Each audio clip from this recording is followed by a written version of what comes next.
I'm a citizen. So many instructions. Who anasema left, mwingine anasema right.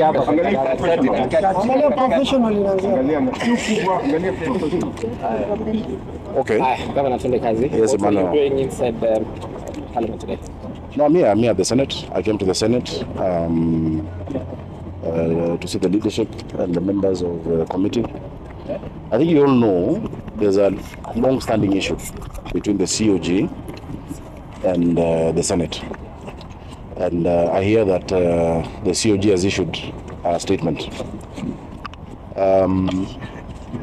First of all, I am a very law-abiding citizen. I think I have come to this Senate more than anybody else. This year alone, more than 6 times. Last year, more than 10 times. I have come to answer audit queries from 2015. My predecessors came only once each. Yeah. From 2022, I have answered audit queries from 2015, where I was an MP. I was not even the governor. I have answered all the queries for the second administration, when the governor was different, when I was a senator, until this last one, where the COG themselves had a position saying that because of these outstanding issues, where they have claimed extortion, they've claimed intimidation, etc., let us wait until those are resolved. I think as a leader, what for me is imperative, first of all, is to make it very clear, that accountability is extremely important. But accountability must be done in the right way, pursuant to what the law provides for us. And I've never had an issue appearing. Last week I was here, today different committee, next week, we'll always come. But that underlying matter, yesterday 29 governors were called, only 2 came. And those who came said they will not prosecute the matters. They have not resolved anything. Yeah. So there is a need, and I've spoken to the Speaker of the Senate, I've spoken to the Chair of Council of Governors and my colleagues. An eye for an eye will lose our sight. You cannot cut off your nose to spite your face. We need to resolve that issue. We've been very much willing to go through that. The first 5 years of Nairobi County had disclaimer opinion reports, negative. The next 5 were adverse. My reports are clean, they're qualified, And so that is not the issue. So singling out one county out of 30, for obvious reasons, and maybe it's because I'm close to the Senate, is not a fair thing to do. But I'm here, and we'll continue engaging on these issues. So I think it's been blown out of proportion. The COG says that there has been allegations of extortion. Yeah. You as a governor of Nairobi, have you experienced the same? Of course. There has been, and if they need us to table evidence, we'll table it. But you see, and then what? These are institutions. It's not an individual issue. It's not a personal issue. It is 2 institutions that need to... We serve Kenyans, We must be accountable, but also they must be accountable. You cannot have a bully pulpit as an institution. That is abusing power. It's abusing office, We've always been available to discuss these things. I reached out last month. On behalf, I'm not a leader at COG. I relinquished even my position that I had there. But as someone who has been in this house for 5 years, I said, look, guys, let's sit informally and agree and discuss what the issues are. They have issues with 4 senators. They have accused those 4 senators of actual, they have charges against them. That can be resolved. 67 senators are not guilty. 47 governors are not, But I think it's easier to single out Nairobi. I think I can't hide in a crowd, and that's why you look for Nairobi. Yesterday, how many were summoned? Summons. 29. How many came? You were here? 3 or 2? 3. Even 3 out of 29, if I do maths properly, is maybe 6.2 out of 29 is 6.9%. So what have you agreed? What have you agreed from the meeting? No, we'll follow it up. We're pursuing discussions with the leadership of the COG and the Senate. It must be done. This statement must be, let's look at it in the bigger picture.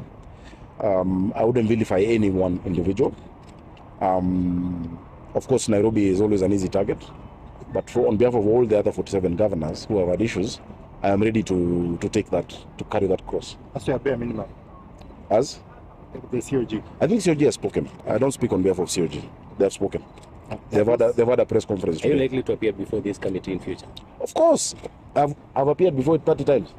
Before the Senate. Last week I have no problem. But we've taken a position as a COG. It's not about Nairobi. And so that is what needs to be resolved, that underlying issue, you know. If you force someone to appear and you just appear and say nothing, what does it help? Yeah. Yesterday you were there when the governor of Siaya came. He even didn't take oath. He said, "I'm here, but I will not say anything." An eye for an eye, we will lose our sight. Let's look at the bigger challenge that we are facing between the two institutions. So where were you, Governor, yesterday when the police were looking for you? I was in my office. They said they couldn't find you. Not, I have a private office. I was in my private office. Governor, Why come to my office at night? I was in the office the whole day. Who is in the office at 7? At City Hall. Governor, you I was in the office the whole day. They were looking for you, and it was all over the media that they were looking for you. Yeah. Have you maybe tried to reach out to them, to submit yourself to them? Because To who? They were looking for me to come here. I've come here. Or to come to the committee, not to the But isn't that what they were looking for? fine. And They were looking for me to come to Senate. I'm here at the Senate. COG are accusing a few senators, the 4 of them that you mentioned, of extortion and other issues. Yeah. We know it takes 2 to tango. Why do you give, or why do governors give, and then they go and claim that they're being extorted? If you're not willing to give, don't give and then appear. I think they're not getting return on the investment. That must be that must be the problem. So they give and they are. Yeah, that's what it looks like, you know. So the But governor, I mean, I'm not a fugitive. I'm the governor of Nairobi. So, I'm Governor, in were you this city, perturbed by and- the level of deployment yesterday around the office? No, it looked ilika kipindi, but I was not perturbed by it. I'm used to it. We've gone through so much. When I was in this house, they tried to arrest us like 10 times. You remember? During the revenue debate. I'm not guilty of anything. Have I ever been accused of corruption in any of the media houses? I'm the first governor of this city without a scandal, a single scandal on corruption. Tell me one where I've been accused. Never. I've moved my reports from adverse, from disclaimer of opinion to qualified, and I'm going to get unqualified. I have nothing to hide from the Senate or from the public. I'm very proud of the strides we've made. Look at today's paper. You guys have talked about pending bills. And Nairobi, you've actually praised Nairobi for reducing by 6.7 billion. Am I someone to run away? No. No. Accountability is extremely important, but there must be, you know, as you've said, it takes 2 to tango. Yeah? And everybody must do their part. Yeah, that's what I want to say. The committee is writing a report which will be tabled in the afternoon Yeah. in a few minutes, and they are likely to give an adverse report. What do you say? They can't give an adverse report if the Auditor General's report was qualified. But you didn't appear. They cannot change the Auditor General's report. They can give recommendations for entities to investigate, see, which I'm very happy with. In fact, if you go to those agencies, most of the letters have been from me on particular issues, you know. So until that matter, the stalemate between COG and the Senate is resolved, yeah, governors have said, deal with that first. It's okay. The law talking about 31st can be amended. That's not a problem. But no one should run away from accountability. Accountability is cardinal. But also, you cannot have a bully pulpit where you decide now, since you're here, settle political scores or extort people. No, that one we cannot agree. Is overhauling the membership of the committee an option for you? Well, I don't have the power to overhaul a committee because I'm not in the Senate. But I think you need to spread out. Let's have different regions dealt with by different subcommittees instead of just one.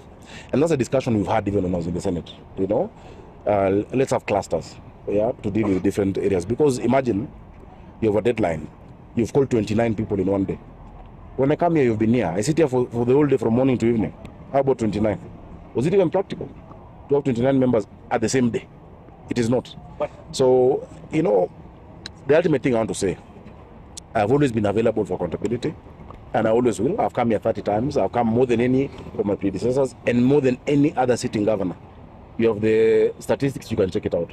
Last week I was with you here, Devolution Committee. Today I'm supposed to do another committee. Next week I'm on another committee. We're always ready.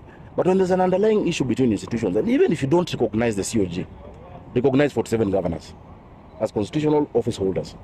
But Governor, if there is a lot of truth in whatever COG and you yourself you're saying about extortion, why did it take that long for you to raise this issue? Well, I think that one you can ask the leadership of the COG.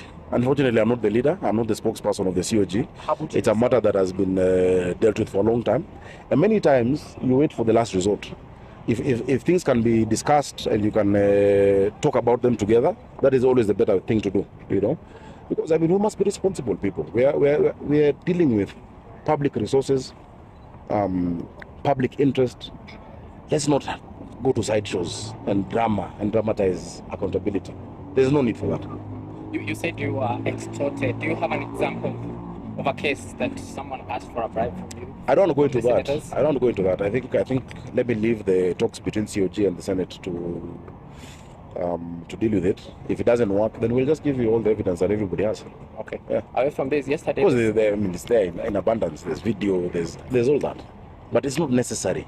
Governor, what is this? That's corruption, Moesh. How do you say it's not a corruption integrity issue? Yes, it is, and it must be dealt with. Why do you say it's not necessary? That's why the institutions that are charged with it. I didn't come yesterday because of extortion. I didn't come because my institution that I subscribe to is having an engagement with the leadership of the Senate.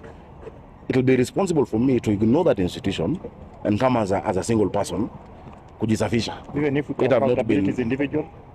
We have institutions. Let's respect institutions. Governor, finally, yesterday the Senate poked holes in the agreement between your government and the national government. Yes. What's it? He said it is illegal. I think I was here. Urban Areas and Cities Act Section 6.2 provides for that agreement. In fact, what was illegal is all these years of there being no agreement. Because if you look at the reading of that law, it says there shall be. Shall is not could or should or may. Shall is very definitive and it is mandatory for there to be that agreement. The shape and the form of it can be discussed, in terms of whose responsibility is what, and I came and I answered that here. But there must be an agreement between the capital and the national level. That one, I still hold to that. But I'll wait to see the report that they bring out. The president is said to address the county assembly, I think, yes, on the 9th. Yes. Could you give us details of that? No, we agreed. It's very historic for the president to actually come to address the county assembly. No president has ever done that. And one of the days when I had taken my members after a church service, we agreed that he can come and have, a sitting with them, come to the county assembly. I think it is just strengthening the devolution, and we're really looking forward to it on the 9th. And really, because the governor gives his address, but he should do that to even more counties, because we are one country. There are no citizens of a county separate from the citizens of the national government. We're all Kenyans, and I think it's historic, and we're looking forward to hosting him on the 9th. Do you think your roles were taken over by the national No, I don't, Manuel. We've discussed that many times. Through the back door? No, we've discussed that many times. Don't ask me questions you've asked me before. We've said it clearly. You heard clearly what was said yesterday. I think that is we're beyond that. We're beyond that. We've discussed that. Asanteni sana. Asante governor. Mbarikiwe. Wewe pia. Hakuna reverse here. Hakuna reverse here.